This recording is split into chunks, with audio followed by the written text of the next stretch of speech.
আসসালামু আলাইকুম। সুপ্রিয় দর্শক কেমন আছেন? আশা করছি মহান আল্লাহর রহমতে ভালোই আছেন। আপনাদের সঙ্গে আছি আমি তুষার। সুপ্রিয় দর্শক আজকে কথা বলবো আমাদের পশ্চিমবঙ্গের সুপারস্টার জিদ্দাকে নিয়ে। জিদ্দাকে নিয়ে কিছু কথা বলতে চাই। জিদ্দা, আপনি একজন সুপারস্টার, সেটা ঠিক আছে। ছোটবেলায় আমরা আপনার ভক্ত ছিলাম। হ্যাঁ? আমাদের যারা মেয়েরা ছিল, আমাদের যারা বান্ধবীরা ছিল, আমরা তো ছোট ছিলাম বা একটু বড় হয়েছি। তখন আমাদের যারা আন্টিরা ছিল, হ্যাঁ? অবিবাহিত আন্টিরা যারা ছিল, ইয়াং আন্টিরা যারা ছিল, ইয়াং বড় আপুরা যারা ছিল, তখন তারা দেবদার ভক্ত ছিল। ওকে? আর যারা আমরা ছেলেরা ছিলাম, হ্যাঁ? মানে জিদ্দা বলতে আমরা পাগল ছিলাম যে জিত, এটা বুঝতে হবে। কিন্তু আমি কিছুটা দেবের ফ্যান ছিলাম, কিন্তু আপনারও ফ্যান ছিলাম, আপনারও ভক্ত ছিলাম। আর মেগাস্টার শাকিব খানের জায়গাটা তো আলাদা। শাকিব খান তো আমার জান, বুঝেন না? ওইটা আলাদা। ওই বিষয়টা আমি সাইডে রাখছি। তো আপনি এত বড় লিজেন্ডারি একজন অ্যাক্টর, সাথীতে আমরা দেখতে পেয়েছিলাম, তারপর বন্ধনে আমরা দেখতে পেয়েছিলাম, সঙ্গীতে আমরা দেখতে পেয়েছিলাম। সেই অ্যাক্টর আপনি কিভাবে কিছু ছাপড়ি মার্কা সিনেমা কেন করতেছেন? আপনি যা সিনেমা করতেছেন বিগত কিছু সময় ধরে ছাপড়ি মার্কা সিনেমা করতেছেন। বাজির মতো একটা সিনেমা আপনি করেছেন কিছুদিন আগে, 2021 সালে। যে সিনেমাটা ছাপড়ি একটা সিনেমা, আপনি ঠিক আছে সিনেমা করছেন, ঠিক আছে, কিন্তু গানগুলা কি করছেন আপনি? গানগুলা ছাপড়ি লেভেলের গান হয়েছে। ওকে, ছাপড়ি লেভেলের গান হয়েছে। কি কস্টিউম, কস্টিউম ডিজাইনার আর পান নাই, তাই না? হ্যাঁ, কোরিওগ্রাফার আর পান নাই। কোথা থেকে কোরিওগ্রাফারগুলো আনেন? কোথা থেকে ছাপড়ি মার্কা কস্টিউম ডিজাইনারগুলো আনেন? এটা আমি জানতে চাই। এগুলা করেন না। আপনাকে ব্যাক করতে হবে আবার জিদ্দা। আমরা আগের জিদ্দাকে আবার চাচ্ছি। ওকে? বাংলাদেশ থেকে আমি বলতেছি, হ্যাঁ? আমরা আবারও আগের জিদ্দাকে চাচ্ছি। আমরা সাথীর জিদ্দাকে চাই। আমরা সঙ্গীর জিদ্দাকে চাই। আমরা নাটের গুরু জিদ্দাকে চাই। যেই জিদ্দা ক্লাসিক অভিনয় করত। আমরা সঙ্গীর জিদ্দাকে চাই।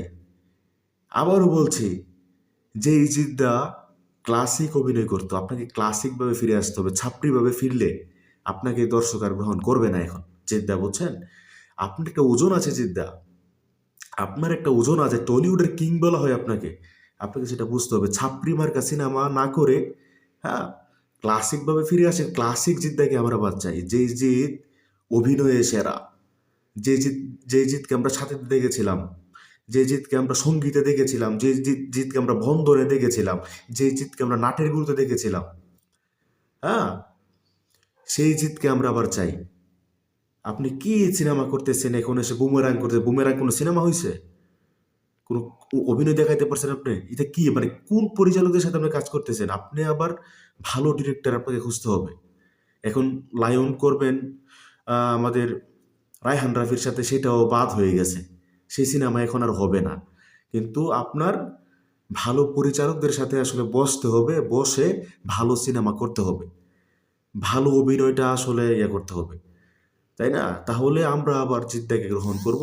জিৎ, আপনি আবার সেই আগের জায়গায় পৌঁছাইতে পারবেন। ওকে? তো অনেকে অনেক কথা বলছিল যে জিদ্দাকে সিরিয়াল মার্কা সিনেমা, এক মূর্খরা, তোমরা মূর্খর বাচ্চা। জিৎ কোনোদিন দেব হইতে পারে? জিৎ কোনোদিন সিরিয়ালের নায়ক হইতে পারবো? জিৎ মানেই তো একটা অরা, জিৎ মানেই তো সুপার স্টারডম, তাই না? জিৎ তো দেবের মতো মহিলা মার্কা সিনেমা করবে না। জিৎকে, জিৎ যেই ক্লাসিক সিনেমাগুলো করে আসছে, সেই সিনেমাগুলো মনে করেন যে ফ্যামিলি ড্রামা না। ওকে? জিৎ জিতই, জিতের আলাদা একটা অরা আছে, জিতের আলাদা একটা পাওয়ার আছে। শুধু ভালো একজন পরিচালকের অভাব। আর আমি জিৎ গাঙ্গুলিকে বলতে, জিৎ গাঙ্গুলি না, সরি, রাজ চক্রবর্তী, রাজ চক্রবর্তী স্যারকে বলতে যে স্যার আবার ব্যাক করেন, আবার ব্যাক করে চলে আসেন না, এই মাঠে চলে আসেন না। আপনাকে ব্যাক করতে হবে।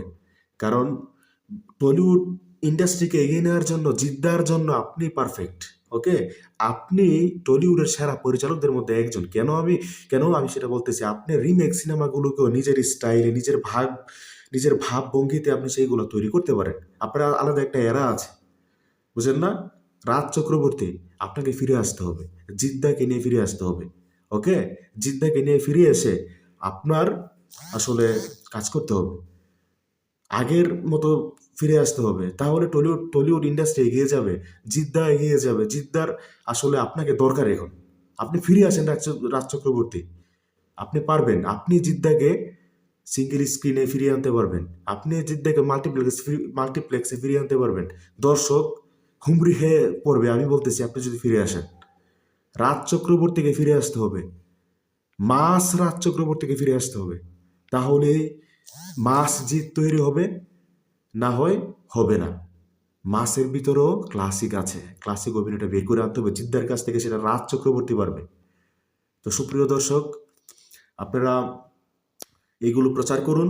আসলে আমরা জিদ্দাকে আসলে হারাতে চাই না। হ্যাঁ, আমরা জিদ্দার ভিতর থেকে আরও ভালো ভালো কাজ আমরা চাচ্ছি। আমরা জিদ্দাকে আবার ফিরিয়ে আনতে চাচ্ছি, সেই ক্লাসিক জিদ্দাকে আবার চাচ্ছি। হ্যাঁ, আমরা কোনো ছাপড়ি মার্কা সিনেমা জিদ্দাকে দেখতে চাই না, কোনো ছাপড়ি মার্কা এই কস্টিউমে জিদ্দাকে দেখতে চাই না, কোনো ছাপড়ি মার্কা কোরিওগ্রাফ করবে জিদ্দার উপরে, সেটা আমরা চাচ্ছি না। ওকে, আসসালামু আলাইকুম।